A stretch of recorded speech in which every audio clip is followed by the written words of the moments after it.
তিতলির বিয়ের দিন সন্ধ্যাবেলার লুকটা আমার কিছুটা এরকম ছিল। কেমন লাগছে জানিও। কানের দিকটা একটু ফাঁকা লাগছে জানি, কানটা ব্যথা ছিল, তাই হেভি কিছু পরতে পারিনি। আর এই যে ওদের বিয়েবাড়ির গেটটা খুব সুন্দরভাবে সাজিয়েছিল ওদের ফটো দিয়ে। আর এই হলো আমার মিষ্টি ব্রাইড তিতলি। খুবই মিষ্টি লাগছিল আমার বান্ধবীকে। আমি তো বেশ ইমোশনাল হয়ে গেছিলাম ওকে দেখে। অ্যান্ড ভীষণ লোকজন চলে এসেছিলো, আমাদেরও অনেক লেট হয়েছে। ইনি হচ্ছে প্রীতমদার বাবা, ওকে আশীর্বাদ করছিলেন। এবং আস্তে আস্তে তো বিয়েবাড়ি খুবই ভরে গেল। আমরাও যেতে অনেক লেট করেছিলাম, তিতলিকে তো দেখাই যাচ্ছিল না।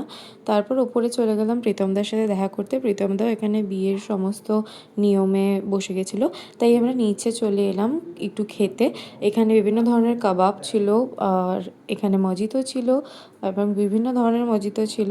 আর এরা যে কী আমার মুখের কাছে ক্যামেরা নিয়ে মজা করছিল আমার ঠিক মনে নেই। তারপর পা ব্যথা করছিল, তাই আমরা এখানে সবাই বসেছিলাম, বসে ফটো তুলছিলাম।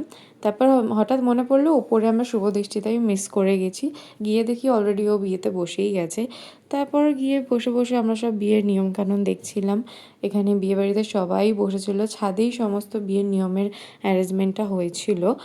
বিয়েটা বেশ দেরিতেই শুরু হয়েছিল, আর এখানে আমাদের 7 পাকে ঘুরছিল। অ্যান্ড দেন ফাইনালি হলো সিঁদুরদান।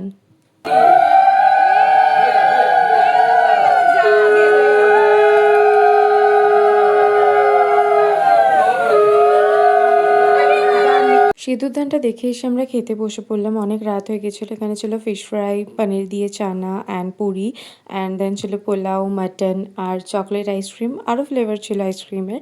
তারপর ওপরে চলে আসলাম তিতলির সাথে দেখা করতে। ওকে তো খুবই মিষ্টি লাগছিল। ওর সাথে দেখা করে আমরা বেরিয়ে পড়লাম, বিকজ অনেকটা রাত হয়ে গেছিলো, ওরও অফিস ছিল। তো আজকের ভিডিওটা এতটুকুই। দেখা হচ্ছে রিসেপশনের ব্লগে খুব তাড়াতাড়ি। Bye bye.